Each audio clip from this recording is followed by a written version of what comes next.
They say her food once tasted like heaven, but in the end, it brings people closer to death. My people, gather around. Come closer. Carry chair, carry mat, sit down.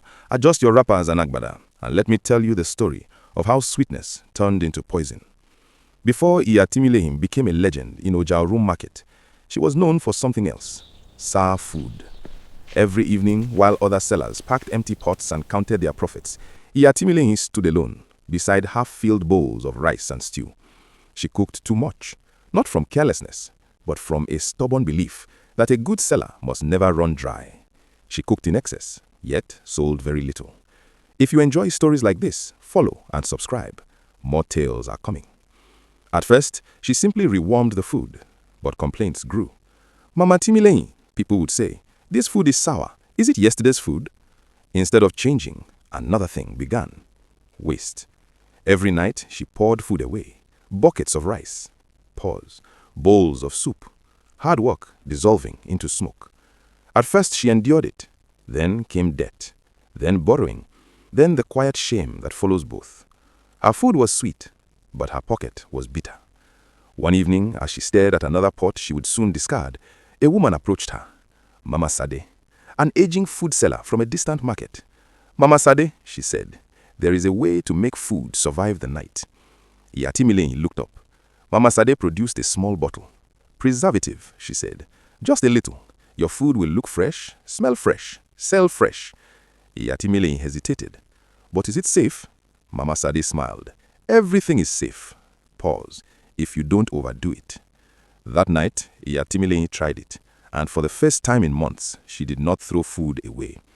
Not only did the liquid preserve her food, it made it sweeter. From that day, her fortune changed. No more waste, no more debt, no more borrowing. Her food lasted, her customers multiplied, her name spread. People began to say, if hunger is a sickness, her food is the cure. By 7 in the morning, her small wooden shed overflowed. By noon, it roared with noise. By evening, not a single grain remained, except it did. As customers grew, she moved into a bigger shop. She employed more staff.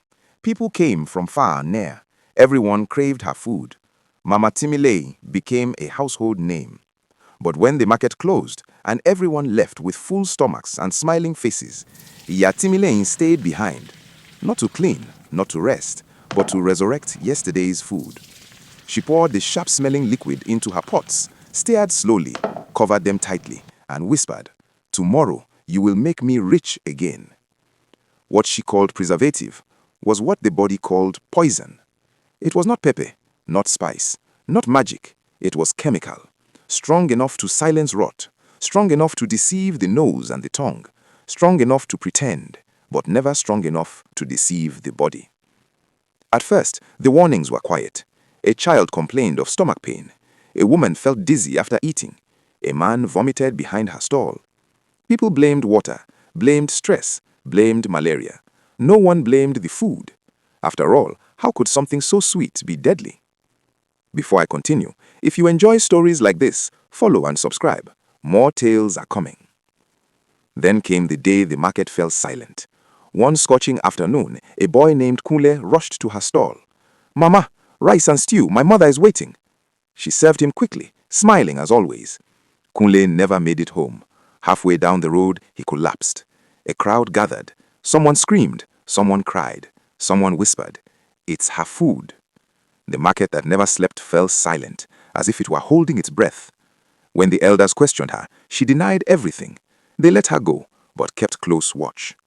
Suspicion spread, but no one dared confront her without evidence. Then came the day everything changed. Mama Tímíléhìn opened her shop as usual. It was filled with customers, people from far and near, feeding on poison in the name of food. A man ordered rice and chicken. Halfway through the meal, he began vomiting blood. Panic erupted. "It's not my food," she screamed in fear, but she met her eyes. A young lady, her apprentice, stepped forward. "She pours something into the food every night," she said. "It smells like death." They searched the shop and found bottles marked with warnings, skulls, symbols no honest food seller should possess. The truth was out. "It was Mama Sade," Tímíléhìn cried. Mama Sade was summoned, and another revelation emerged. Mama Sade had warned her, use it only occasionally, only for leftovers. But greed had deafened her ears. She used triple the amount, even in fresh food, because it enhanced the taste. "This is the sweetness of the pot," she would say. This time, there was no quiet warning, no messy meeting. She was arrested. As they led her away, Tímíléhìn did not cry because she was caught.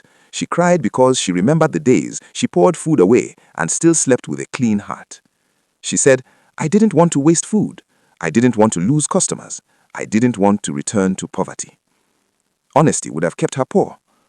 Dishonesty made her dangerous. Her shop was closed, not out of cruelty, but out of mercy, for the children yet to grow, for the mothers yet to cook, for the town that still needed to live. From that day, a saying was born in Ojaoro: "Food that lasts too long may cost more than money." And whenever a seller seeks shortcuts, the elders ask quietly, "Do you want to become another Tímíléhìn?"